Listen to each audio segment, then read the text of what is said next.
Hello, and welcome to New Beginnings Start Today, the podcast for people who want to grow deeper in their faith in the Lord.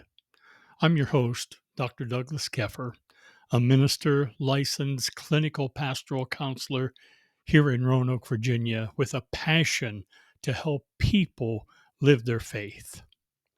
Today, we will talk about effective fathers or God's men, and how you can know that being an effective father all starts with your walk with God as His man. Let's look at this. God has a plan for the family today that starts with a husband and wife loving each other based upon their love for God the Father.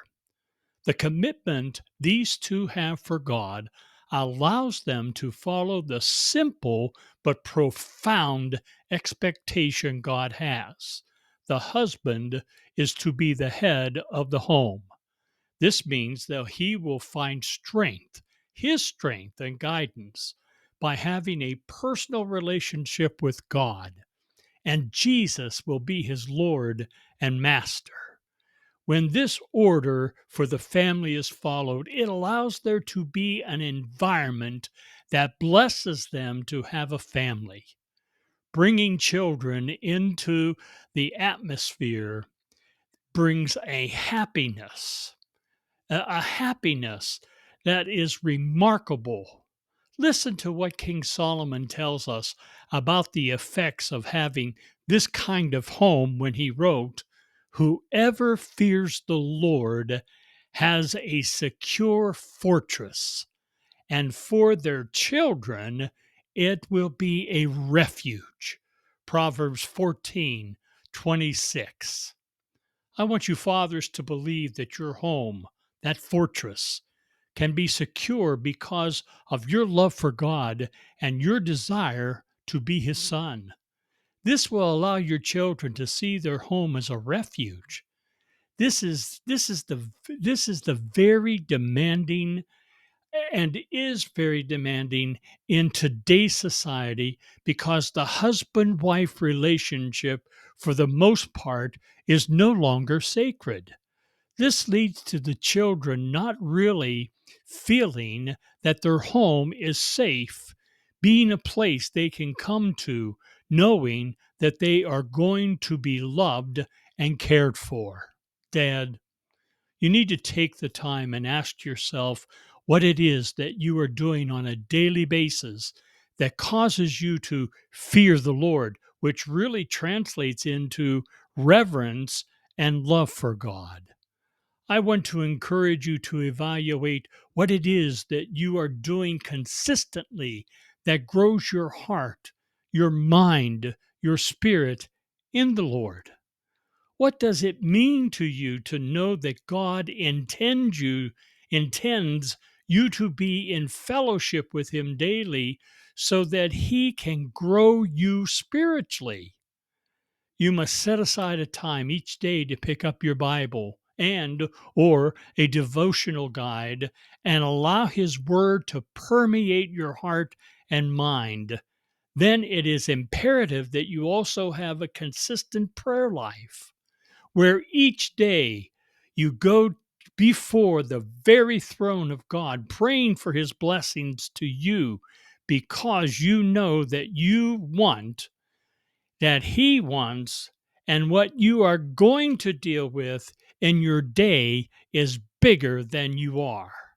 I can promise you that as you learn to have this kind of discipline in your life of spending time with God and Jesus on a daily basis, the first blessing you will see is how your wife and your children respond to you.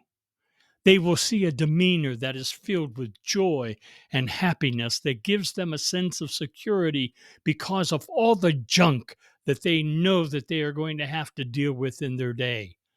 Living this way gives you the privilege to share with your family what it is God is doing in your life. That translates into an attitude that allows them to know that you are available to them and want to share with them the joy you have in your life following Jesus as your Lord and Master. Let me share some startling statistics with you that is going on in our country about single parent households. A single parent is someone who is unmarried, widowed, or divorced, or not remarried. The single parent household can be headed by a mother, a father, a grandparent, an uncle, or an aunt. According to the Pew Research Center, between 25 to 30% of children under the age of 18 in the United States live in a single parent household. The U.S. Census reports that roughly 22 million children live with a single parent, and 3 times as many women when compared with men, head these households. Do you hear that? Do you really hear that? These statistics have been borne out with the many single parents I have counseled over the years that I have been in ministry. So many moms would come to me to have me help them with the issues they were dealing with as their children became so disrespectful to them. Most of the time, what the mom was facing was the fallout of the consequences of the father no longer being in the home. I cannot tell you the number of children in these circumstances who fought the hurt and disappointment of being lied to by their fathers who were breaking their promises to their children. I'm thinking of a young teenager who kept believing that the next time her father told her that her dad, was going to pick her up that evening and buy her a new pair of basketball shoes. The time came for him to pick her up, and he was not there. She waited, and 1 hour turned into another hour, and there was no sign of her dad, and he didn't even call to say he wasn't coming. She went to bed that night in tears because of being disappointed again by a father who did not respect his daughter because he did not revere God with his life. This mother tried her very best to guard her daughter from this kind of hurt, but the damage had already been done. This was the way the young girl lived, being disappointed and discouraged because her dad could lie to her and keep a straight face when doing so. Fathers, I want you to believe that living a righteous life has a tremendous impact on your children. King Solomon shared this truth when he wrote, "The righteous man walks in his integrity, his children are blessed after him." Proverbs 20, verse 7. The integrity that Solomon is talking about starts in a man's heart. The righteous man knows that he is being blessed because he feels the hand of God on him from the time he gets up in the morning until he lays his head down to sleep that night. You learn to live under the care and love that God provides for you daily, and that translates into conducting yourself in a way that you build a reputation that precedes you wherever you go during your day. Your wife can trust that when you tell her that you are going to plan and play golf with your friend, you will be found on the golf course having a great time playing golf with your friend.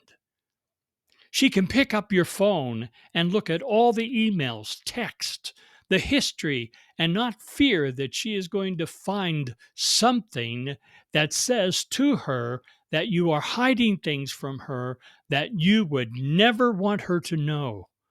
I'm thinking of a woman and a man that I counseled that the man would not allow her to look at his phone. It was password protected, and he was adamant that there was nothing on that phone that she could not see. I specifically counseled him to be transparent with this woman that he said he loved and was living with, but he refused. She gave him opportunity after opportunity to be honest with her. She finally found out that he was seeing a coworker and was not very good at hiding it. This dishonesty not only crushed this woman's heart, but her daughters as well were devastated. He did not walk with the integrity that Solomon talks about, and we see the consequences. When fathers do walk in this wonderful honesty that comes because you love God and you want to be obedient to his will in your life, the blessings are amazing. Solomon says his children are blessed after him. This blessing is the reward that God will give you for being honest with your life, and it is evident in how you raise your children. They learn to believe that you have their best interest at heart because your actions match what it is you tell them. Think of all the times that your children had an activity at church and you told your son that you would be there when the event was over. Your son walked out the doors with several of his friends, and he saw you sitting there waiting for him with a smile and greeted him with your love and care. By the way, his friends saw you too, and that makes a great impact on their lives as well. You are the blessing to your daughter who had a soccer game after school, and you told her that you and her mom would be there to watch her play. She comes out of the school with her teammates and she sees you and her mom walking to the soccer field with your chair and the cooler with water in it, and you see a smile on her face that just warms your heart. This is allowing your children to be blessed after you because you teach them by your action that they can trust you to be the dad you tell them you want to be for them. God intends the family to be led by fathers who love him and trust him, and is going to be given the opportunity to make a difference in the lives of his children by being faithful to God's will for his life. Solomon gives great insight into how this happens when he wrote, "My son, give me your heart and let your eyes observe my ways." Proverbs 23 and 26. Dad, when you ask your children to give you their hearts, you have to be able to show them that you are truly going to live a life that will allow them to look at how you live and believe in what you say you will do. This way of life allows you to raise your children in the fear and admonition of the Lord. They will want to follow you in your footsteps and build a relationship with God that will bless you and your wife in so many ways. This is all given to you when you live your life each day in the righteousness of God. Allow his love and care to make you the man that he can bless to be a great father. Thank you for listening to this episode. And I want to invite you to contact me and share how you are allowing God to help you be the father your children are proud of. Answer this question: how are you being blessed by your children because you are trusting God in your life and for your life? If you're seeing this on YouTube, please click the subscribe button and the like button. Also, click on the share button and share it with all your friends. That would be so helpful to me. Tell me about other issues that you would like me to address by leaving your comments. And you can email me at drdouglaskeffer@gmail.com. Until next time, God bless each of you.